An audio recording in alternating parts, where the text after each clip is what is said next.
我是训练 Tuber 鲁鲁洛。这次的影片主要带来的是关于 2.4 版本中4只5星角色的卡池抽取建议。虽然在前瞻直播懒人包影片中已经有大致说明一下可以如何抽取，不过洛洛发现还是有许多人不太清楚如何抽，加上这次的角色复刻也算是豪华等级的，要犹豫和思考的点也会比较多。而也由于每个人的角色池、组队情况和原石存量都不太一样，因此洛洛的卡池抽取建议比较会是从实用度和泛用性这两个方向去提供建议，主要适合近期刚入坑或是平民小氪玩家。所以如果是大氪长或茶杯党的话，可以看看就好，因为你们的钱包和内心其实都已经有答案了。影片开始前，如果你还没有订阅洛洛的频道的话，记得先订阅一下哦。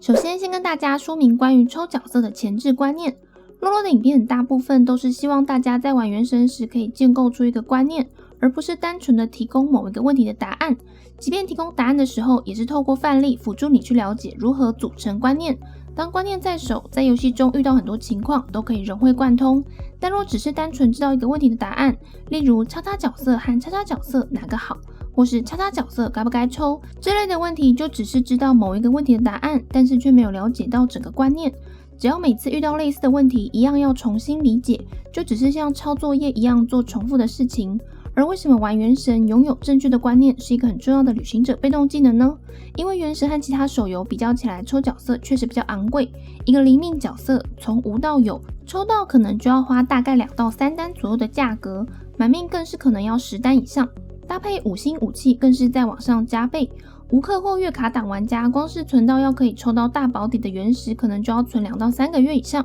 时间成本也不少。因此如何拥有正确的抽角观念，不仅可以省大量原石，又可以避免浪费不必要的资源。盲目跟风目前大家觉得强的角色，而忽略了自己队伍所需要弥补的缺陷，只会让你随着游玩时间的拉长，越发现自己要填的坑越来越多，太多角色的命座要补，补了命座后，原先抽的角色又要被放入冷宫，进而浪费更多不必要的时间。总结来说，原神就是一个需要靠组队中的4名成员互相搭配，变化出不同的反应，或是拉抬输出角的上限。队伍中的每个角色或许可以相辅相成，轮流打伤害，又甚至完全成为衬托主 C 的增伤辅助，提供良好的输出环境，来通关各种不同的副本。因此了解每个角色的定位非常重要，谁是战场主 C， 谁是增伤辅助，谁是脱手副 C， 谁是奶妈等等。了解定位是抽角前最基本要做的功课。其次要了解的就是该名角色的天赋技能特性和各个命座解锁的效果，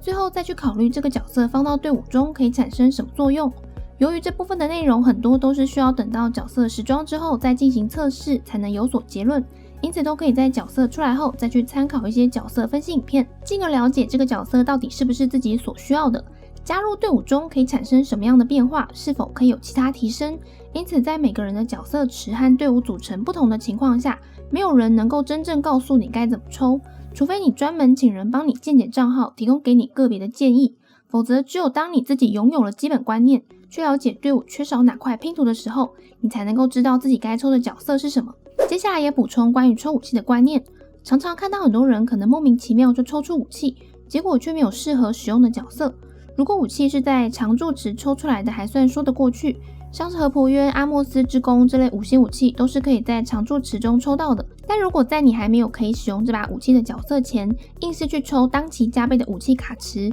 又或是在角色的基本关键命座还没有抽到之前就先抽专武的话，假如以抽角色的大保底才出角的原石量会需要28800原石，而武器池在吃满2次定轨才抽到想要的武器的话，则是38400原石。在原石的成本上是比起抽角色来说还要非常伤的，因此抽武器的前置观念也请建立在你先有了角色再来抽武器，除非你在非必要的情况下歪到或是常驻池意外抽到，再来考虑是否要抽适配这把武器的角色。而若是在命座与专武之间的考量的话，大部分的情况下都是先考虑抽到角色的关键命座，再考虑去抽专武。通常5星角色的关键命座都会大概在前1到2命，抽到之后再去考虑抽专武，除非自己就是很想要外观毕业。关键命座通常都会绝大幅度影响你玩这个角色的输出体验，而专武则主要影响的是这名角色的输出上限。武器的效果通常都会有下位替代可以选择。但是命座解锁后的输出体验，像是胡桃的一命取消重击消耗体力，干羽的一命减冰抗，钟离的一命多一个延己等等，都是没有办法从武器或事业物来弥补的。前面的基本观念有之后，接下来就是个别说明这些5星角色的定位。关于角色定位和大致上的技能特性，洛洛都已经有重点整理在 2.4 版本的前瞻直播懒人包了。若是已经看过的话，可以直接往后跳到抽角结论总结。申鹤是兵系专用辅助，抽这只角色的前提是建立在你拥有神里灵华、干羽这类兵系主 C 的前提之下。虽然申鹤的大招可以降冰抗和雾抗，一技能可以提升队伍角色的 EQ 伤害以及提升普攻、重击与下落伤害，但是对于以雾伤或是普攻、重击与下落伤害为主要输出手段的主 C 来说，效果有待实测。而且雾伤类专用辅助有罗莎莉亚，以普攻、重击、下落伤害的主 C 伤害量也只提升 15%， 为了 15% 的增伤，抽申鹤也算是成本有点高。同时申鹤的命座后续解锁的效果也比较和普攻没有什么关系，因此主要把申鹤视为兵系专用的5星辅助是最直接的，其他需要实测的内容就等申鹤推出后，洛洛会再整理申鹤的角色分析影片。萧是风系战场主 C， 和干羽都是将近1年前推出的角色，与胡桃并列为璃月3C。萧在灵命的数值和伤害量其实就已经算不错，本命萧的操作性空间更大，比较适合喜欢手操技术流的玩家。如果你觉得萧只是一个无脑打桩的角色的话，会是因为你对萧的了解不够深。萧这个角色其实并不适合自认为是手残党的玩家，反倒是干羽，若是自认手残的话，还不用太担心。萧开大后的攻击范围也算大，并且对拳能力也十分出色。只是由于萧是一名需要长时间战场输出的角色，加上在空中状态或是地面一技能戳来戳去时的近身攻击，在受到攻击时会有很大几率被打飞。所以自身操作技术不是太好，不是很会闪怪招式的玩家，最好就是在替萧搭配上钟离这名角色，确保萧在需要长时间战场跳 A 或近身的输出环境中有一个安逸的保护。若是对操作有信心，也可以不带钟离，换成用来破盾的工具人，搭配双峰成员，提供给萧开大的能量回复。而萧的主要输出手段也不是只有 Q 大招，一技能戳怪的伤害也很不错，甚至可以在半空中抓准时机瞄准一击守卫，或是一击猎手的眼睛弱点戳下去使其瘫痪。普攻搭配重击的伤害也不差，开大后的高空跳跃也可以用来看时机躲避，像是见鬼的超痛剑气，或是惹陀龙王的垂地，这些都是相当吃操作的一些手法，同时也考验反应和手速。因此若你是手残党或是手机党玩家，不太建议抽萧，而若是先前有抽萧的玩家，可以考虑补命做1命或6命。详情角色分析可以参考洛洛之前的影片，在还没有萧的新生物出来之前，也都还是可以参考之前影片的建议搭配。第一集武器卡池加倍的是申鹤的专武袭灾以及萧的专武和仆渊。首先袭灾的抽取间也是如同前面所说，等到影片分析出来后，了解申鹤的关键命座，或是了解专武的效果有没有大于前2命的效果，再决定是否抽取。但初看袭灾的效果其实就是专为申鹤所设计的，只是武器抽取成本较高，要权衡一下命座和武器两者的成本效益如何，再决定会比较好。至于和仆渊的部分，由于目前也有很多枪可以给萧作为替代，像是护魔之杖、天空之戟、剃草之道光、决斗之枪等等，因此也可以先考虑把关键命座抽到再抽武器。同时和仆渊也是常驻池中有机会可以抽到的，不一定要在这次的加倍的时候抽，或是已经有很不错的武器的话，也不一定要杂源时抽武器哦。钟离是炎系人拳脚辅助，这次是第3次进限定卡池，在 1.3 版本过后进场维修的钟离，成为了人人必抽的一支人拳卡，很多玩家都被钟离养废了。钟离的护盾强效是全角色中最高，同时又有全角色独有的全元素减抗和物理减抗。有看洛洛直播的肉肉们都知道，只要看到叉叉元素减抗或是叉叉元素伤害增加这种效果的任何项目，都是很珍贵的 buff。也就是为什么钟离在出场后可以适配在各种队伍中，成为大多数队伍都可以带的万金油角色。其护盾的强效也可以用来应付对于新手来说很难应付的惹陀龙王、女士这类比较难无伤讨伐的 BOSS。曾经螺旋、探索大世界以及导能圆盘这类关卡，都可以大幅减少使用闪避、被击飞、被打断的几率。同时也因为护盾的保护，也是另外一种意义的奶妈，因为你都不太会扣血了，又何必带上奶妈呢？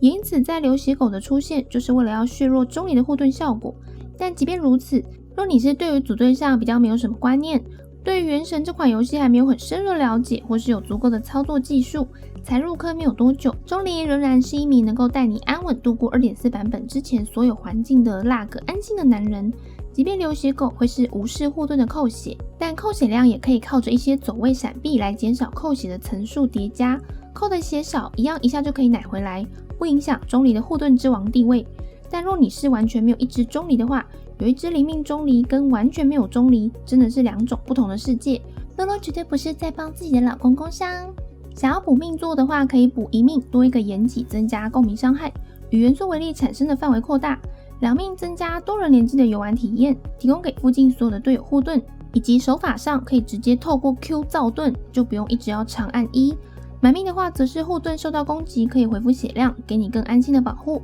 看自己的需求要抽到什么效果。圣物的部分就落之前出过的钟离片到现在，主要补充的就是圣物的部分，目前比较多人是让钟离穿辅助项的千岩4件套，要增加 Q 大招陨石伤害，也可以穿千岩2件套加宗师2件套，其他搭配就和先前影片差不多。甘宇则是兵系战场主 C， 从上次卡池推出到现在也快1年了，也是所有副科角色中间距最长的角色。打脸许多一直在猜甘宇副科的诡异消息来源情报。甘宇推荐抽取的优点非常多，虽然在前瞻直播懒人包影片中就有说过了，但洛洛觉得应该还是有很多人没有每支都看吧，所以只好再说一次。甘宇主要就是因为它的泛用性非常广，作为战场主 C 的伤害，只要在达到练度后，也是有十分明显的爽度。即便后面推出许多 C 位5星角色的情况下，甘宇在升级螺旋的使用率也还是位居前段排名，同时在队伍中的定位也可以灵活切换为脱手大招的副 C。冰元素的特性除了可以和水元素结合打涌动组成强力的莫甘纳温队之外，也可以和火元素组成融化队，主要是绑定香菱和班尼特这2名火神，剩下1名可以搭配钟离或是万叶等辅助角色。但老实说，融化队其实去年就已经有这样的队伍了，不算是主流，加上面板的要求对于平民来说比较不容易，适合玩到后期的老玩家找变化。只是在遇到不适合打冻结的敌人时，甘宇还可以有另外一种组法，而且其实很多主 C 只要搭配香菱、班尼特、钟离、万叶、行秋这些 T 0辅助角色，本来就会有很不错的输出。公式就是主 C 任意换1带3，前面提到的辅助就能组出一队伤害队，并不是只有在甘宇身上适用哦。其次，甘宇的远距离拉打、大世界探索可以远距离无伤狙击敌人，搭配高伤害的2段蓄力射击也可以无伤单挑几乎所有的 BOSS。同时蓄力射击也可以射地板做建设 AOE 伤害，也很适合不善于瞄准的手残党玩家，对单或对拳能力都十分出色，操作技术好，甚至都不太需要依靠其他队友，只靠普攻也不一定要开 EQ 大招，因此也不太畏惧后面会窃取能量的深海龙息，非常适合 solo 的强力角色。因此如果你还没有一个出色的5星主 C 的话，非常推荐抽甘宇，灵命一样就有很不错的伤害，一命减冰抗也是关键命座，值得抽取。满命直接取消蓄力射击的等待时间，直接给你绝佳的输出体验，是洛洛非常推荐抽取的角色。加上兵系角色都是婆啊，抽着收藏也是赏心悦目，超过100分。唯一的缺点应该就是若你是想要刷流浪大帝4件套的话，对于新手来说可能会比较难取得一点。前期也可以穿冰套4件，真的有多的5星圣物再拿去合成台换成流浪套，慢慢筛选出甘宇的毕业圣物套装。而冰套和流浪套哪件给甘宇好，其实2个都可以，只是流浪套的输出上限比较高，冰套的话则是毕业门槛比较低，爆率不用叠太高，走动节拍的玩法很好触发圣遗物效果。若是其他疑问，后续洛洛等甘宇复刻后也会再推出相关的实测影片，或是看情况整理相关的 Q&A。 第2期的武器卡池有阿莫斯之弓和冠红之硕，阿莫斯之弓是甘宇当前最适合的5星弓，因此在抽到关键命座1命后就可以考虑来抽取。武器的优先度没有1命高的原因是当前还有很多弓都可以做替代，伤害也是十分足够，像是天空之翼、高精炼、视作弹月等等都有不错的伤害，因此抽完1命后原石不够的话，也不一定要硬拼定轨出阿莫斯，常驻池也是有机会可以抽到的。至于冠红之硕就比较尴尬一点，钟离进场维修后出来的专武其实已经是护魔之杖的形状，甚至包含剧情中的钟离也从冠红之硕改成了护魔之杖的事实，变相是官方承认护魔之杖才是钟离的专武，加上生命值和元素充能效率也是钟离所需要的属性。而冠红之硕的副属性则是增加攻击力趴数，虽然也没有到不能用，被动的护盾强效还是可以的，但就变成这把武器并没有那么吸引人去抽。而若是走辅助项的钟离，其实蛮精炼的西风长枪搭配暴击头就十分足够，血头派也可以直接拿3星黑鹰枪就好，不太需要砸原石去抽这把武器。接下来是针对一些大部分玩家会有的情况去做分类提供的建议，大科长和XP档都可以直接看看就好，毕竟要不然就是我全都要，要不然就是我就是要，所以下面的建议比较跟这2种类型的玩家无关。适合的抽取主要就是看你的队伍中有没有成熟的兵系主 C， 再决定要不要抽。剩下的就是3只副科角色的抽取优先度建议。对于刚入坑不久，或是角色池不多，或是还没有强力5星主 C 的玩家来说，先有主 C 是最重要的事情。没有主 C 就无法有效率的讨伐野怪或 BOSS， 所以建议抽取的优先度会是干羽大于钟离大于萧。先把干羽抽出来后，就可以围绕着干羽这名主 C 去组队，像是前面有提到的实用辅助角中，能和 B 元素做反应的或是干羽增伤的都能先组一队核心。而若是原石还够的话，可以再抽钟离。大世界探索或是有难度的副本环境也都能降低游玩上的难度，后续也可以再把钟离转移到其他队伍做使用。而萧则是有打算练第2队且原石还够的话才考虑抽，否则优先度比较低。如果这些使用率高的5星辅助角色像是钟离、万叶你一只都没有的话，会建议是钟离大于干羽大于萧，记得一定要是现有主 C 再抽辅助来补足哦。如果生机螺旋一样是缺乏强力5星主 C 的情况，会是干羽大于钟离大于萧。但若是对于自己的走位操作比较没有信心，例如在打3剑鬼或是 BOSS 女士时想要多一点容错率，则会是钟离大于干羽大于萧。通常已经有这些角色的到副科卡池都是建议可以补命做的，而补命做的优先度也是干羽1命大于钟离1到2命大于萧1命，剩下的就是干羽满命大于萧满命大于钟离满命，主要还是要按照自己的需求和投入之案的程度，因此这边的优先度提供参考。虽然从上面的抽取优先度来看，不管从什么角度来看，萧都是优先度最低的，但也不是在说萧就不好很烂之类的，萧的输出还是有，只是后面有许多角色有亮眼的输出方式，或是更加懒人无脑的输出方法，相较于萧这种需要技巧的角色来说，比较不适用于大多数人。另外最近风向也很常偏向在说萧退环境的言论，洛洛的影片从来就不会去说某某角色退环境或是某某角色很烂这种很偏颇的单一结论，因此若是你在这支影片没有听到你想听的话，只能跟你说声不好意思。萧的问题主要是在于当前可能还没有出现一套专属于他的圣遗物，